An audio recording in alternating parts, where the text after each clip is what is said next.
السلام علیکم۔ کافی وقتوں پرانی بات ہے کہ ایک سخی دل بادشاہ روپ بدل کر اکثر اوقات اپنی رعیہ کے حال احوال معلوم کیا کرتا تھا۔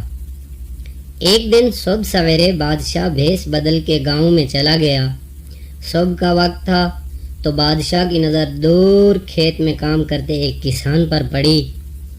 بادشاہ چلتا چلتا اس کسان کے پاس گیا، سلام کیا اور کسان کی خیریت دریافت کرنے کے بعد پوچھا، ہاں کسان بھائی، فصلوں میں صبح سے لے کر دن ڈوبنے تک محنت سے کام کرتے رہتے ہو، کچھ نفع بھی ہوتا ہے یا نہیں؟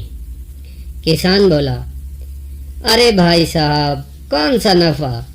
فصل کٹنے کے بعد اس کے 3 حصے کر لیتا ہوں۔ بادشاہ جو بھیس بدل کر حال احوال معلوم کرنے آیا تھا وہ عام سا آدمی لگ رہا تھا۔ حیرانگی سے پوچھا، بھائی، کسان بھائی، پھر ان 3 حصوں کا کیا کرتے ہو؟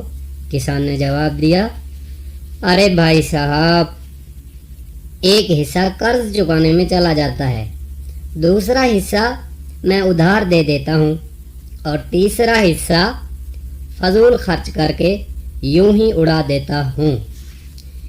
بادشاہ کو حیرانگی ہوئی، اس کے تجسس میں اور بھی اضافہ ہوا اور وہ جھٹ سے بولا، کسان بھائی، آپ کی بات بڑی ہی تعجب خیز ہے، مجھے آپ کی بات کی سمجھ نہیں آئی۔ وہ کون سا قرض ہے جو تم ہر فصل کا 1/3 حصہ دے کر چکاتے رہتے ہو، پھر بھی وہ قرض ختم نہیں ہوتا؟ اور کون سا ایسا انسان ہے جسے تم ہر فصل پر 1/3 ادھار ہمیشہ دیتے رہتے ہو اور وہ نہ ہی واپس کرتا ہے اور نہ ہی اس کی غربت مٹتی ہے، وہ ہر فصل پہ تم سے ادھار لینے آ جاتا ہے؟ اور تیسرا 1 حصہ تم کون سے فضول کام کر کے اڑا دیتے ہو؟ کسان بولا، ارے مسافر بھائی، میں چھوٹا تھا، میرے ماں باپ نے کھلایا پلایا اور جوان کیا، میری اچھی طرح سے پرورش کی، یہ ان کا مجھ پر قرض ہوا نا؟ اور ابھی میرے ماں باپ بوڑھے ہیں مگر میں ان کو شہر میں ایک اچھا سا گھر بنوا دیا اور میں خود گاؤں میں کھیتی باڑی کرتا ہوں اور ہر فصل کے کاٹنے کے بعد 1/3 حصہ ان کے حوالے کر دیتا ہوں، جس سے ان کا گزر بسر بہت اچھے سے ہو جاتا ہے۔ یہ ان کا مجھ پر قرض تھا جو میں چکا رہا ہوں۔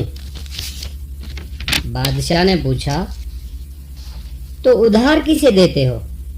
کسان بولا، مسافر بھائی، رہی آپ کی دوسری بات ادھار دینے کی، تو میرے 3 بیٹے ہیں، میں بھی اپنے ماں باپ کی طرح اپنے بچوں کی اچھی طرح سے پرورش کر رہا ہوں اور فصل کا 1/3 ان پر خرچ کرتا ہوں، یہ میرا ان پر ادھار ہے،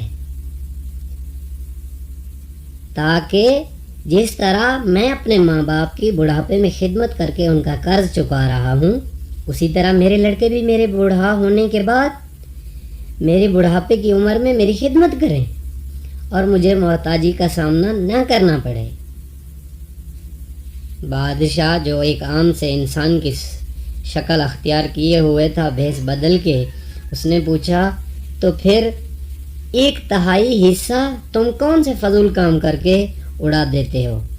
تو کسان بولا، بھائی صاحب، میری 2 بیٹیاں ہیں، میں ہر فصل کا 1/3 حصہ بیچ کر اس رقم سے بیٹیوں کے جہیز کا تھوڑا تھوڑا سامان خرید رہا ہوں، اور میرے نزدیک جہیز ایک فضول چیز ہے اور اسلام میں بھی اسے فضول چیز قرار دیا گیا ہے، اسلام میں بھی یہ جائز نہیں ہے، تو اس لیے میں سمجھتا ہوں کہ میں 1/3 فضول ہی اڑا رہا ہوں۔ بادشاہ کسان کی عقل مندی سے بڑا خوش ہوا اور محل واپس لوٹ کر وزیروں کے ذریعے بہت سی انعامی رقم کسان کو بھیجوا دی۔ کسان کو جب معلوم پڑا کہ اس سے بات کرنے والا شخص کوئی اور نہیں بلکہ اس کے ملک کا بادشاہ تھا، جس نے اتنی ساری انعام کی رقم بھی بھیجی ہے، کسان یہ سب دیکھ کر